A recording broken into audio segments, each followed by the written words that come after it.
নমস্কার সবাইকে। চলুন আজকে একটা দেখে নিই বিরিয়ানি রেসিপি।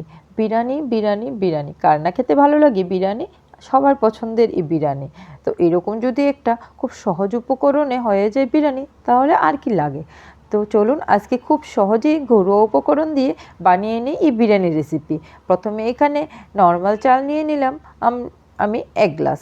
নর্মাল চাল বলতে আমরা যে ঘরে ভাত খাই সেটা তো নর্মাল চালই হয়, সেটা নিয়ে নিলাম 1 গ্লাস পরিমাণ। তারপর এখানে আমি ওই চালটাকে ধুয়ে এবার জলে দিয়ে দেবো। আর জলটার মধ্যে ছিল এলাচ, লং, দারচিনি, জয়িত্রী, তারপর যে ব্ল্যাক বড় এলাচ হয় ওটা, আর তেজপাতা, লবণ, তেল, তারপর একটু লেবু। আর এগুলোকে দিয়ে ভালো করে জলটাকে ফুটিয়ে এবার চালগুলোকে দিয়ে দেব।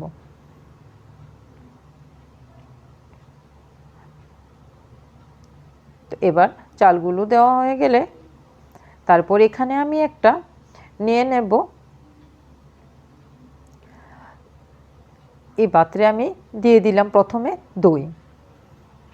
দইটার মধ্যে দিয়ে দিলাম হলুদ গুঁড়ো, নুন, দিয়ে দিলাম এভারেস্টের যে বিরিয়ানি মশলা আছে ওইটা। এখানে আমি 3 চামচের মতন বিরিয়ানি মশলা দিয়ে দিলাম।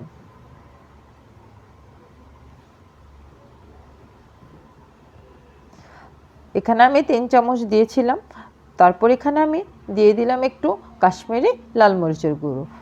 চলুন এবার মশলাটা তো হয়ে গেল, এবার বাটটা দেখি।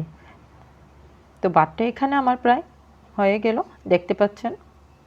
এখানে আমি পুরোপুরি ভাতটাকে সিদ্ধ করলাম না, তারপর ভাতটাকে আমি নামিয়ে নেব। নামানোর পর ভাতটাকে অবশ্যই ঠান্ডা করে নেবেন। এখানে আমি ভাতটাকে ভালো করে একটা এরকম ছাঁকনির মধ্যে রেখে ঠান্ডা করে নিলাম। চলুন এবার পনিরটাকে কেটে নিই। এরকম কিউব সাইজের করে পনিরটাকে আমি কাটলাম, দেখুন কীরকম। তারপর এবার কড়াইতে দিয়ে দিলাম তেল। অবশ্যই রান্নাটা সাদা তেলে করবেন। এবার পনিরগুলোতে হলুদ আর নুন মাখিয়ে ভেজে নেব। পনিরটা হালকা ভেজে নিলাম। আপনারা চাইলে পনিরটাকে না ভেজেও করতে পারেন, তবে আমার কাছে একটু ভাজা পনির খেতে ভালো লাগে, তার জন্য আমি পনিরটাকে প্রথমে হালকা পরিমাণে ভেজে নিলাম। তারপর যে মশলাটা বানিয়েছিলাম ওই মশলাটার মধ্যে আমি পনিরটাকে দিয়ে দিলাম।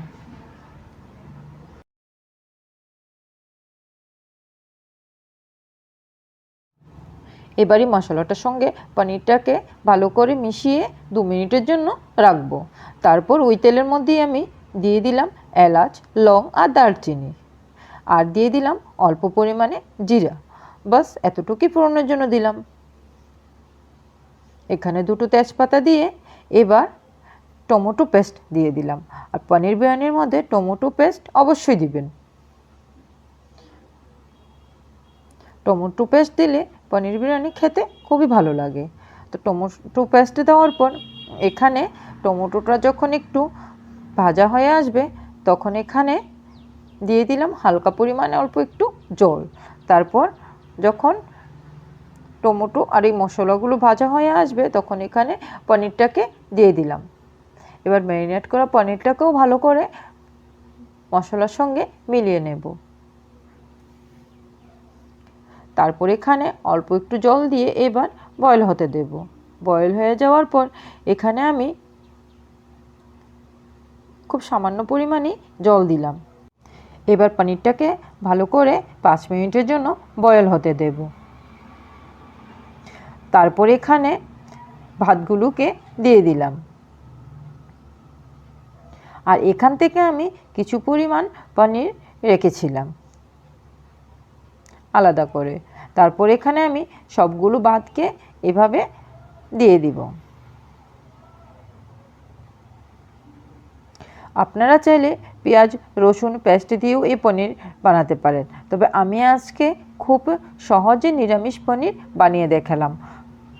তারপর এখানে যে পনিরটা আমি উঠিয়ে রেখেছিলাম আলাদা করে, সে পনিরটাকে দিয়ে দিলাম।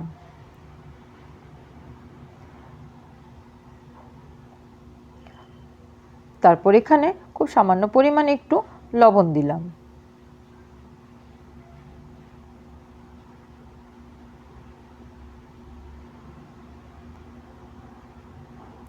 এখানে দিয়ে দিলাম খুব একটু পরিমাণে কেওড়া জল।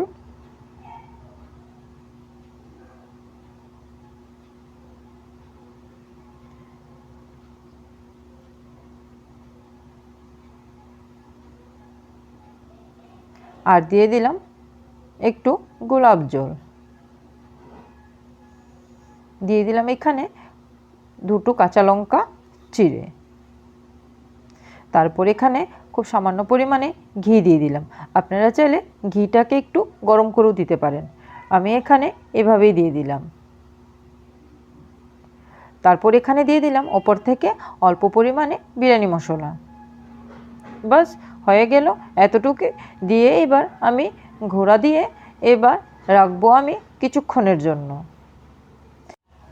এবার 10 মিনিটের জন্য গ্যাসের ওভেনটাকে লো করে এটাকে দমে বসিয়ে রাখবো। দমে বসানোর পর এবার দেখতেই পাচ্ছেন আমার বিরিয়ানিটা এখানে হয়ে গেল। এবার আমি এখানে বিরিয়ানিটাকে সার্ভ করে দেখাচ্ছি। আপনারাও ট্রাই করে দেখবেন, এখানে অবশ্যই ভালো লাগবে। আর কমেন্ট করে আমাকে অবশ্যই জানাবেন। যদি ভিডিওটা ভালো লাগে অবশ্যই কমেন্ট করবেন, শেয়ার করবেন আর একটা লাইক করবেন।